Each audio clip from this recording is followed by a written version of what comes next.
Have you ever heard of a queen who ruled not from a gilded throne, but from the dense, misty mountains of a tropical island? A queen whose crown was not made of gold and jewels, but of courage, leadership, and an unbreakable will to be free. Today, we're journeying back to 18th century Jamaica to uncover the incredible story of Queen Nanny of the Maroons, one of history's most brilliant and elusive military leaders. Picture this. The British Empire, a global superpower, is expanding its reach across the Caribbean. Jamaica, with its lucrative sugar plantations, is one of its most prized possessions. But this wealth is built on the backs of enslaved Africans, torn from their homes and forced into brutal labor. The conditions are horrific, the cruelty unimaginable. Yet, even in the darkest of times, the flame of resistance never dies. Many enslaved people escaped the plantations, fleeing into the island's treacherous and beautiful blue mountains. They became known as the Maroons, and from these mountains a legend would rise. Her name was Nanny. Who was this extraordinary woman? The exact details of Nanny's early life are shrouded in the mists of history, just like the mountains she called home.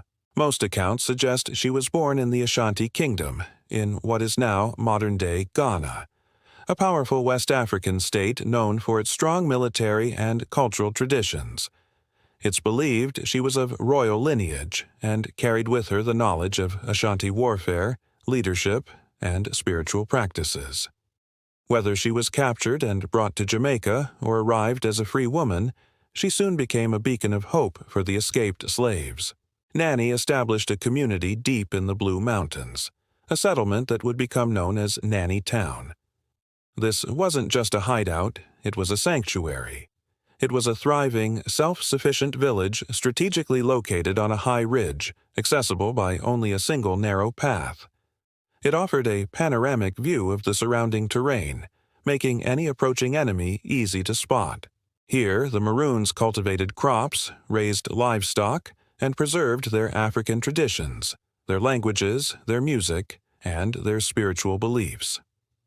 Nanny was their leader, not just in a political or military sense, but as an Obeah woman, a spiritual guide who connected her people to their ancestors and the powerful spirits of the land.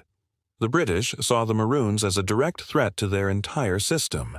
These free communities were a constant inspiration for others to escape, and they frequently raided plantations to liberate more enslaved people and gather supplies.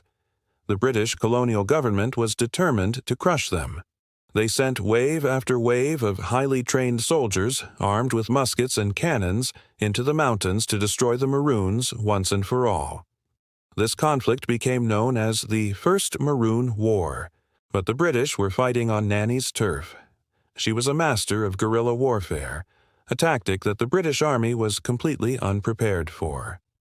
Nanny and her warriors used the dense forest as their greatest weapon. They were masters of camouflage, dressing in leaves and branches to blend seamlessly into the jungle. They communicated using the abeng, a horn made from a cow's horn, creating a complex system of signals that echoed through the valleys, confusing and terrifying the British soldiers. They laid intricate traps, used ambushes, and appeared and disappeared like ghosts in the mist. Imagine being a British soldier, marching in your heavy red coat through the humid, unfamiliar jungle. You can't see more than a few feet in front of you. Suddenly, you hear a strange call from the trees above. An arrow flies from nowhere. Your comrades fall around you, picked off by an enemy you can't even see.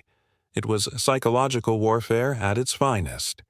Nanny trained her warriors in the art of surprise and stealth, turning the very landscape that the British feared into her most powerful ally. Legends about Nanny's powers grew.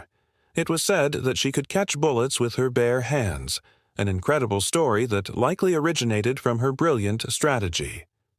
Some historians suggest Nanny would have her warriors use muskets with no ammunition, drawing the British fire. Once the soldiers had emptied their single-shot rifles and were busy reloading, a slow process, the main force of Maroon warriors would emerge and attack.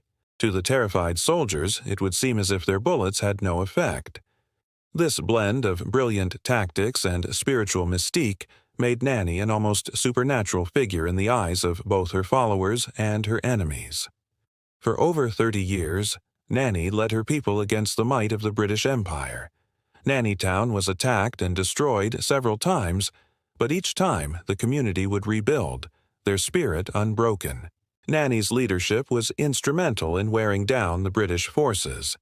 The colonial government was spending a fortune on a war they simply couldn't win. The losses in men and money were staggering. Finally, in 1739, the British were forced to the negotiating table.